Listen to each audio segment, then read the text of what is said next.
All right, welcome in everyone, kicking off another deep dive here. And today we're going to be tackling a concept that's so simple, it's so profound. Hmm.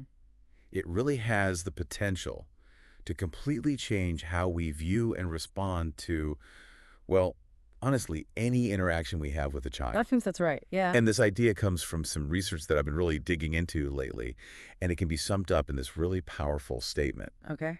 Your child isn't giving you a hard time, your child is having a hard time. I love that. Yeah. That is such a simple way to really reframe our thinking about challenging behavior. Yeah, and that's exactly what we're going to be unpacking today. Okay, sounds good. We're going to explore what this statement really means, Hmm. the Hmm. developmental science that supports this idea, and most importantly, we're going to dive into some very practical strategies that we can all start using right away. Awesome.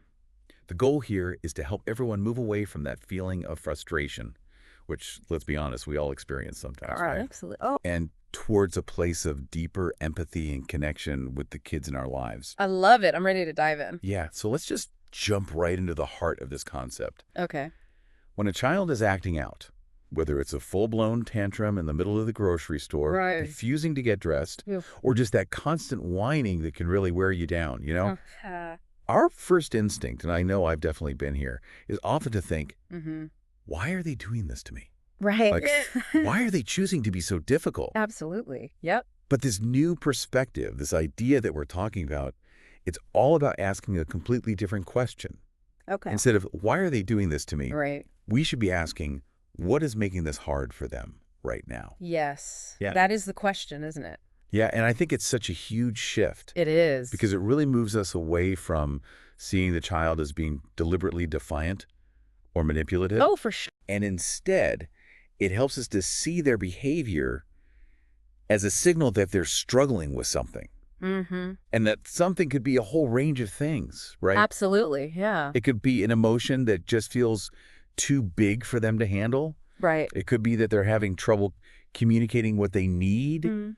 or maybe they're just feeling overwhelmed by the situation. Yeah, it could be so many things. And, this is especially true for younger children. Right. They just haven't developed the words or the emotional maturity to express their distress in a way that we adults can easily understand. Absolutely. It's like they don't have the toolbox yet Right, to exactly. manage all those big feelings. And so their struggles, their needs, they come out in these behaviors Mm. that we might perceive as challenging or difficult. Yeah, we see it as misbehavior, but Exactly. it's really just communication. It is. It's their way of communicating. Yeah. And, I think it's really easy for us as adults to fall into the trap of thinking that kids are just trying to test boundaries or get attention. Oh, all the time. I know I've been there and I had to check myself. Yeah. But this whole idea that we're discussing today, Mm.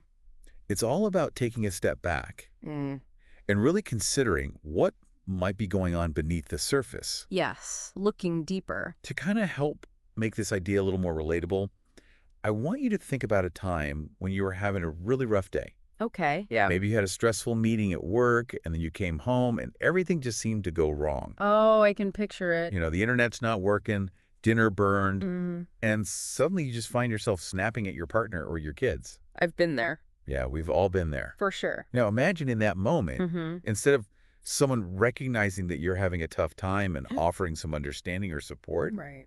they just criticize you for being grumpy or short-tempered. Oof, that would not feel good. It wouldn't, right? It would probably just make you feel even worse. Absolutely. It'd probably make me more defensive. Yeah, and even more likely to lash out. Totally. And in a way, that's often what we're doing to kids when we respond to their struggles with punishment or scolding instead of empathy. Yes, we're just adding fuel to the fire. Right, exactly. And instead of helping them regulate, we're just dysregulating them further. And so instead of asking why are they acting out, Mm-hmm. the much more helpful question is, Okay. what's going on for them that's leading to this behavior? Yes. What need is not being met? Right, and I think this naturally leads us to talk about the science behind this whole perspective, Yeah, let's get into that. and specifically the science of emotional regulation. Okay. Because this isn't just about being a more patient parent. No, it's not. There's actually a biological basis for why children have such a hard time with their emotions. Absolutely. A lot of it comes down to brain development and specifically the prefrontal cortex. Okay, the prefrontal cortex. That's the part of our brains that's responsible for all the things we need to regulate our emotions. So things like, Impulse control, yeah, rational thinking, planning, decision making, okay. and it plays a huge role in managing our emotions. And so is it that children's prefrontal cortexes aren't fully developed yet? Exactly. It's one of the last parts of the brain to mature. Right. Actually, it doesn't fully develop until our mid-20s. Wow, the mid-20s, that's a long time. It is a long process, and it means that young children's brains just aren't equipped to handle big emotions in the same way that adults can. It makes so much sense. Yeah, they literally don't have the same capacity. So it's like they have all these intense feelings, but they don't have the neural pathways yet Right. to process and regulate them effectively. Exactly. And that's why we see those big emotional outbursts, the tantrums, the meltdowns. That's not a choice. No, not at all. It's a biological reality. It's their brain trying to cope with something overwhelming. So when that little one is screaming because they wanted the blue cup and got the green cup, Uh-huh. they're not trying to be manipulative. Yep. Their brain is genuinely overwhelmed by that disappointment. They're having a hard time not giving you one. Right. And they just don't have the skills yet to No. manage that feeling in a calmer way. Exactly. And this whole understanding of brain development really emphasizes the importance of emotional coaching, Yes, it's so important. which is essentially guiding children in understanding and managing their emotions.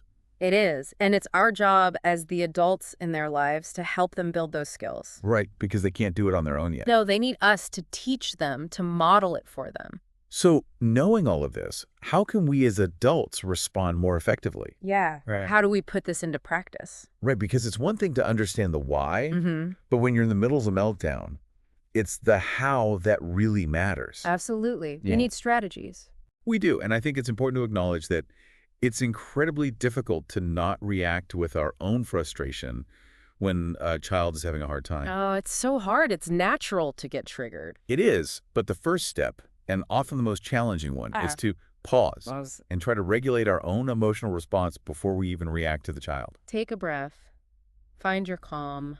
Yes, because a dysregulated adult cannot effectively help a dysregulated child. We've all been there, haven't we? Oh yeah, trying to reason with a screaming child when you're feeling stressed and overwhelmed yourself. It just doesn't work. It doesn't. It just makes everything worse. Yep. It escalates the situation. So step one, take a breath, find your own calm. Okay, got it. What comes next? Once you've taken that moment for yourself, the next key is to validate their feelings. Okay, validate their feelings. And this doesn't mean that you agree with their behavior. Right. We can address the behavior later. But it means acknowledging and accepting that they are feeling a certain way. So instead of dismissing their emotions, like saying, stop crying, it's not a big deal, Right. you can try reflecting back what you're seeing. So you could say something like, I see that you're really upset right now, or I can hear that you're feeling very angry. where you're acknowledging the feeling. Yes, and you can even try to name the emotion for them, like, it looks like you're feeling really frustrated because you can't have another turn. And so just by doing that, you're letting them know that their feelings are seen and acknowledged. Exactly. Even if you don't necessarily agree with the reason for the intensity of the emotion. Right, or the way they're expressing it. But you're saying, I see you, I hear you. And that can be so powerful in de-escalating the situation. Because the child feels understood. Yes, exactly. And this actually leads us to the next important step, Okay. which is to connect with them emotionally Yeah. before you even try to correct the behavior. Connect before you correct. Yes, because when children feel understood, Mm-hmm. they're much more open to guidance and learning. Absolutely. They're more receptive. So before you jump in with rules or consequences, All right. try to show empathy. Okay. For example, if they're upset about having to leave a friend's house, Mm-hmm. you could say something like, I know. It's hard to say goodbye when you're having so much fun playing. right, you're acknowledging their perspective, Yeah, you're getting on their level. and you're helping them to feel connected. Exactly. And then once that connection is established, Mm-hmm. you can move towards guiding them instead of just punishing the behavior. Okay, so how do we do that? So instead of immediately resorting to consequences like timeouts or scolding, Right, which can make them feel worse. yeah, which can make them feel isolated and misunderstood, Mm. the focus shifts to teaching them strategies for managing their emotions. Okay, so we're teaching them emotional regulation skills. Exactly. Yeah. And this is where that emotional coaching that we were talking about earlier really comes in. Yeah, give me some examples. You can try simple techniques together, like Oh, taking deep breaths. okay. Deep breaths. You can offer them choices to give them a sense of agency. I like that. Choices. So you could say something like, would you like to sit quietly with me for a moment? Or would you prefer to draw a picture about how you're feeling? Mm-hmm. Giving them options. And sometimes just offering a comforting hug can make a world of difference. Especially if they're receptive to physical touch. Right. It's all about meeting them where they're at. So we're not trying to suppress their emotions, but rather teach them how to handle them. Exactly. It's not about suppression. It's about providing them with the tools they need. It's about helping them to develop a sense of emotional literacy. Yes, to understand and manage their inner world. And the ultimate goal here is to create a safe space for your child to express their emotions. A safe space. They need to know that they can experience big feelings without fear of rejection or shame. Right, without being punished for their feelings. Exactly. And when you consistently respond with patience and understanding, Mm-hmm. you're not only helping them navigate that specific moment But you're also teaching them valuable lifelong skills. for handling their emotions in healthy ways. Yes, it's an investment in their future. And this all sounds great in theory, Yeah. but I think it's helpful to hear some real-world examples. Absolutely. Let's make it concrete. Do you have any stories or examples of how this has worked for other parents or caregivers? Yes, I do. Okay, I'd love to hear one. So let's think about Sarah and her 4-year-old daughter. Okay. Now, her daughter would often have these really intense tantrums when it was time to leave playdates. Ugh, yeah, I can relate to that. And Sarah used to feel so frustrated and judged by other parents. Right, like you're doing something wrong. Exactly. But after learning about this new perspective, Mm, she started reminding herself that her daughter wasn't trying to ruin her afternoon. right. She was probably just struggling with the transition and the disappointment of leaving something fun. Yeah, it's a big change for a little kid. It is. And so instead of her usual rushed and sometimes stern approach, Sarah started giving her daughter a 5-minute warning. Oh, that's a good idea. And then she would acknowledge how much fun her daughter was having, and then offer a comforting hug and a gentle transition activity for the way home, like singing songs together. So it's like she was acknowledging the difficulty of the transition Exactly. and helping her daughter to navigate it. And you know what? Over time, those intense tantrums became much less frequent. Mary. Yeah, because her daughter felt seen and understood in her disappointment. Wow, it's amazing. It is, and it actually made it easier for her to manage the transition. And I think that's such a powerful example of how proactively acknowledging the potential difficulty of a situation Right. and offering empathy can actually prevent or at least lessen those big emotional outbursts. Exactly. It's all about setting them up for success. And do you have another example that maybe illustrates how to respond in the moment when a child is already struggling? Yes. Let's think about Mark and his 6-year-old son. Okay. His son was learning to tie his shoes. Oh, that's a tough one. It is, and he would get so frustrated. Yeah. He would yell, throw the laces, and say he couldn't do it. I can picture it. And Mark's initial reaction was often to either take over and do it for him, Right. or to tell him to just keep trying without much support. Yeah. Which probably just made his son feel worse. It did, but then Mark remembered this idea we've been talking about. That his son was having a hard time. Exactly, not giving him one. And so he shifted his approach. Okay, how so? Instead of focusing on the task itself in that moment of frustration, Mm-hmm. he started acknowledging his son's feelings. All right. He would say things like, I see you're feeling really frustrated with these laces. It can be tricky to learn something new. right? He was validating his son's experience. Yes, and then he would offer to take a short break together. Okay. Maybe do something fun for a few minutes, Mm. and then come back to it with a fresh perspective and his dad's patient support. So he was basically helping his son to regulate his emotions before trying to tackle the task again. And this really helped his son to feel understood in his struggle. I bet it did. It reduced the emotional intensity of the moment, Yeah. and ultimately made him more willing to keep practicing. And I think these examples really highlight that it's not about being permissive or avoiding setting boundaries. No, not at all. It's about meeting the child's emotional needs first. Yes, connection before correction. Exactly. And when you do that, Mm-hmm. it makes them much more receptive to learning and guidance. Absolutely. It builds trust and cooperation. So as we start wrapping up this deep dive, Okay. what are the absolute key takeaways you want our listeners to hold on to? I think the most important thing to remember is that shift in perspective. Ugh. When a child is exhibiting challenging behavior, Mm-hmm.